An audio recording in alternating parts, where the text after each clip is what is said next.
சமாரம்பாம் யதிசேகரமத்யமாம் லக்ஷ்மீவல்லபபர்யந்தாம் வந்தே குரு பரம்பராம்.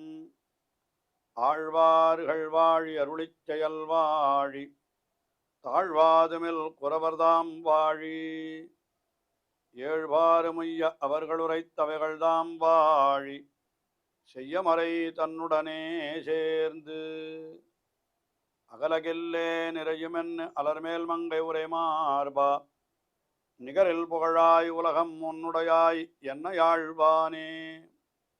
நிகரிலமரர் முனிக்கணங்கள் விரும்பும் திருவேங்கடத்தானே புகழொன்னில்லா வடியேன் உன்னடிக்கீழ் அமர்ந்து புகுந்தேனே. அகில புவன ஜன்மஸ்தேம பங்காதிலீலே வினத விவித பூதௌராத ரக்ஷைகதீக்ஷே. ஸ்ருதிசிரசி விதீப்தே பிரம்மணி ஸ்ரீனிவாசே பவது மம பரஸ்மின் ஷேமுழி பக்திரூபா. ஸ்ரீமான் வெங்கடநாதார்ய கவிதார்க்கிககேசரி வேதாந்தாச்சார்யவர்யோ மே சந்நிதத்தாம் சதாஹிருதி.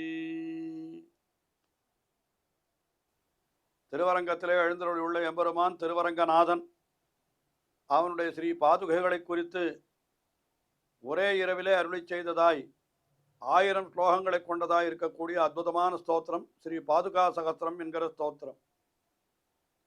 வேதாந்த தேசிகன் அருளி செய்த இந்த ஸ்தோத்திரத்திலே முதல் பத்ததி சில ஸ்லோகங்களிலே அந்த உயர்ந்ததான பாதுகையை துதிப்பதற்கு தமக்கு தகுதி ஏதும் இல்லை என்பது போன்ற ஒரு விஷயத்தை நைச்சானுசந்தானத்தை ஆரம்பத்திலே தெரிவிக்கிறார். அதிலே இப்பொழுது 13வது ஸ்லோகம். இந்த 13வது ஸ்லோகத்திலே என்ன தெரிவிக்கிறார் என்னால், எம்பெருமானுடைய பாதுகை அது மிக பெருமை உடையதுதான். ஆனால் அதை துதிக்க வேண்டும் என்கிற ஆர்வமும் எனக்கு ஏற்பட்டிருக்கிறது. இப்பொழுது மிகவும் பக்தி உண்டாகி அதனால் நான் என்ன பண்ணுகிறேன், எனக்கு தகுதி இல்லாவிட்டாலும் துதிப்பதற்கு ஒரு தைரியம் உண்டாயிருக்கிறது. அதனால் ஏதோ எனக்கு தோணின வார்த்தைகளை எல்லாம் நான் தாறுமாறாக சொல்லி கொண்டிருக்கிறேன். அதனால் என்னன்னா, இப்படி உளறுகிறவர்களிலே இப்பொழுது நான் தான் முதல்வன் என்று மறுபடியும் தம்மை மிகவும் தாழ்த்தி கொண்டு அருளி செய்கிறார்.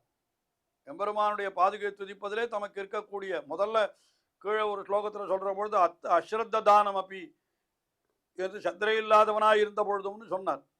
இப்பொழுது அது எம்பெருமானுடைய பாதுகையை துதிப்பதிலே தமக்கு அந்த ஒரு ஆர்வம் ஏற்பட்டு விட்டது என்று இந்த ஸ்லோகத்திலே தெரிவிக்கிறார்.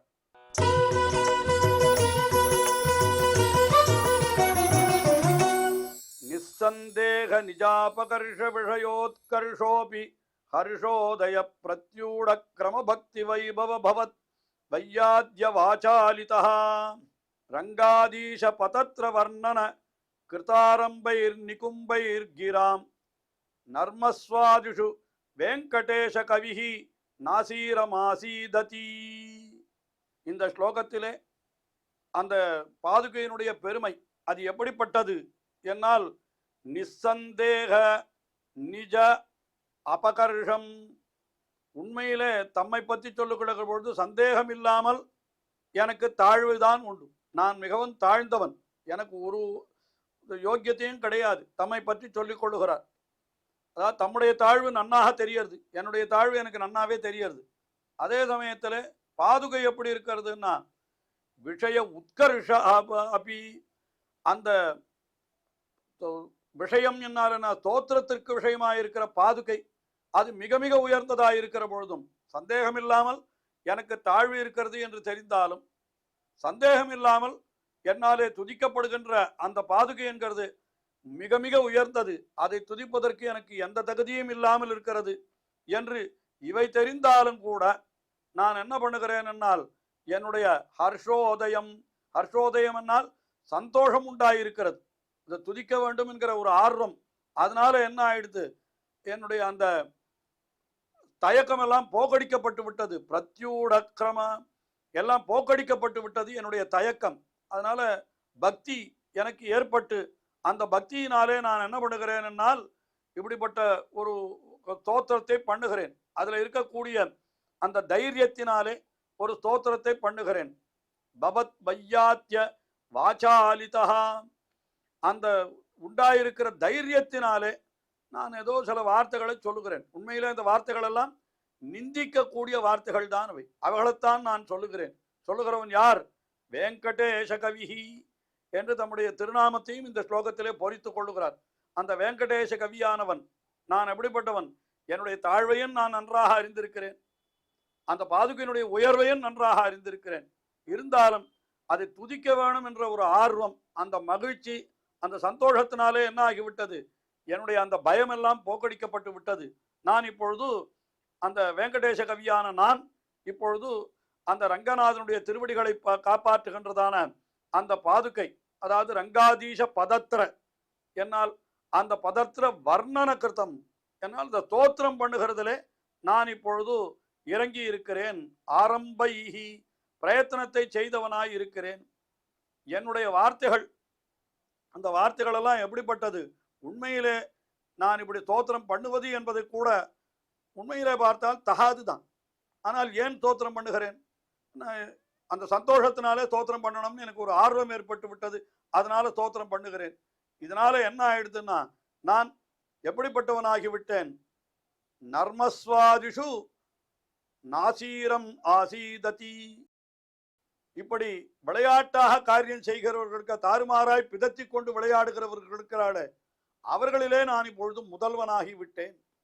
அதாவது பைத்தியக்காரன்ல நான் தான் முதல் அப்படின்ற போல ஒரு வார்த்தை. இதெல்லாம் அவருடைய பாதுகையினுடைய பெருமையை பார்க்கிற பொழுது அதை துதிப்பதற்கு தமக்கு தகுதியேதும் கிடையாது என்று இப்படி நைச்சானுசந்தானமாக அருளி செய்து கொள்ளுகிறார். அவர் என்ன சொல்லுகிறார் என்னால், எனக்கு என்ன இதுல தாறுமாறாக பிதற்றுபவர்களிலே நான் முதல்வன் என்று சொல்லும்படியாக, அந்த இத்தனைக்கும் அவனை அந்த பாதுகையை துதிப்பதற்கு எனக்கு தகுதி கிடையாது என்பதும் எனக்கு நன்றாக தெரிகிறது.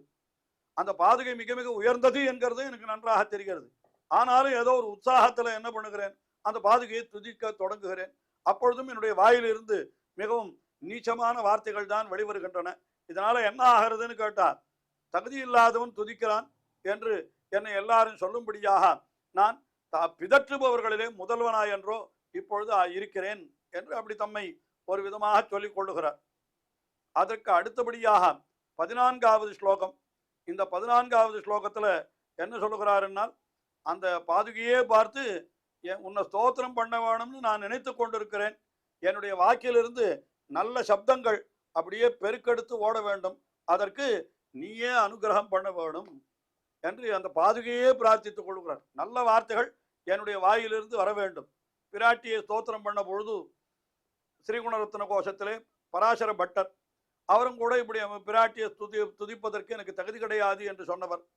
ஆனாலும் கூட கோதே துவமேவ ஜனனி என்று இதுலேயும் கூட வேதாந்த தேசிகனுடைய கோதாஸ்துதியிலையும் அதுதான், கோதே துவமேவ ஜனனி, நீயே எனக்கு நல்ல வார்த்தைகளை கொடுப்பாயாக என்று அவரும் பிரார்த்தித்துக் கொண்டார். பராசர பட்டரும் ஸ்ரீகுணரத்ன கோஷத்திலே பிரார்த்தித்துக் கொண்டார். அதுபோல இங்கே கூட அந்த மாதிரி நல்ல வார்த்தைகள் எனக்கு வரும்படியாக பாதுகையே நீயே செய்ய வேண்டும் என்று சொல்லுகிறார்.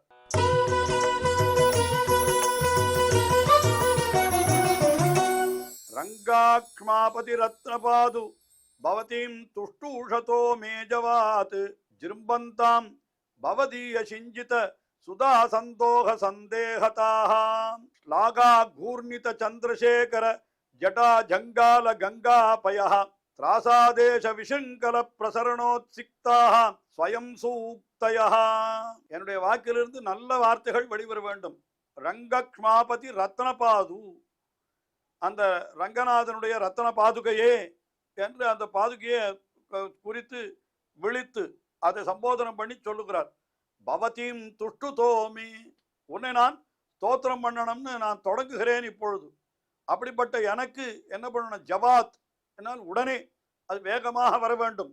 ஜிரும்பந்தாம், என்னுடைய வாக்கிலிருந்து நல்ல வார்த்தைகள் எல்லாம் வெளியிலே வர வேண்டும்.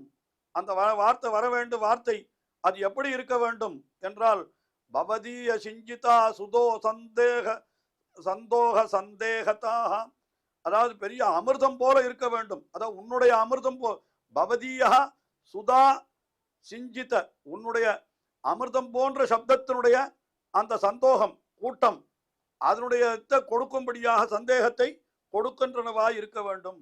அதாவது உன்னுடைய திருவடியிலிருந்து பெருக்கெடுத்துகின்ற பெருமானுடைய திருவடியிலிருந்து விஷ்ணோ பதே பரமே மத்வ உற்சாகா என்று எம்பெருமானுடைய திருவடியிலிருந்து அமுதம் பெருக்கெடுத்து ஓடுகிறது என்று வேதம் சொல்லுகிறது. அதுபோல இப்ப என்னுடைய வாக்கிலிருந்தும் கூட அமிர்தமயமான வார்த்தைகள் வர வேண்டும். அதற்கு நீயே அதை செய்ய வேண்டும் என்று ஒரு விஷயம் சொன்னார். அடுத்தது இரண்டாவது என்னன்னா,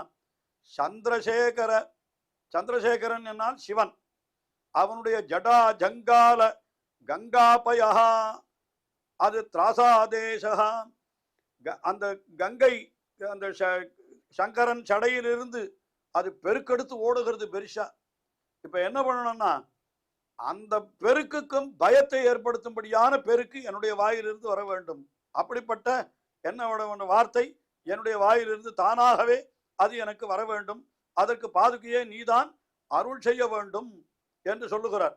அதாவது என்ன சொல்லுகிறாருன்னா, உன்னுடைய அமுதம் போன்ற இனிமையான சப்தமோ என்று நினைக்கும்படியான வார்த்தைகள் எனக்கு வர வேண்டும். அத தொதிய மணிநூபுர சிஞ்சிதானாம், இதே போன்ற அர்த்தத்தை தான் கோதாஸ்துதியிலேயும் கூட வேதாந்த தேசிகன் அங்கேயும் அருளி செய்கிறார். என்ன சொல்கிறார்?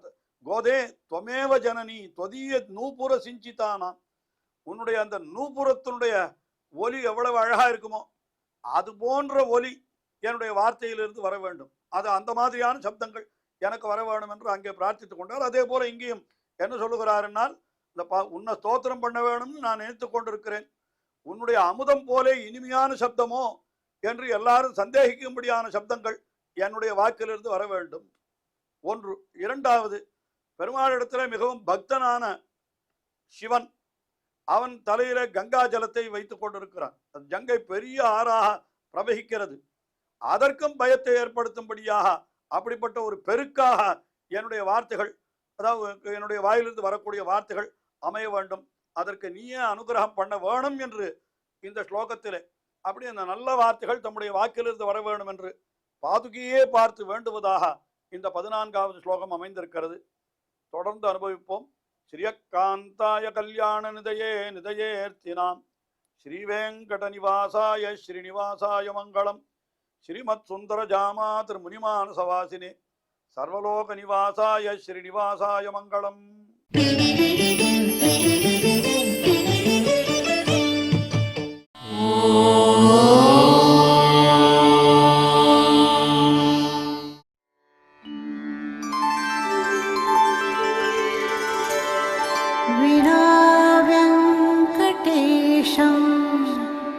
ननाथो ननाथः सदा वेङ्कटेशं स्मरामि स्मरामि.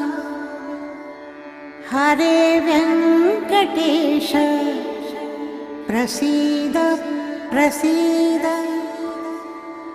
प्रियं वेङ्कटेश प्रयच्छ प्रयच्छ.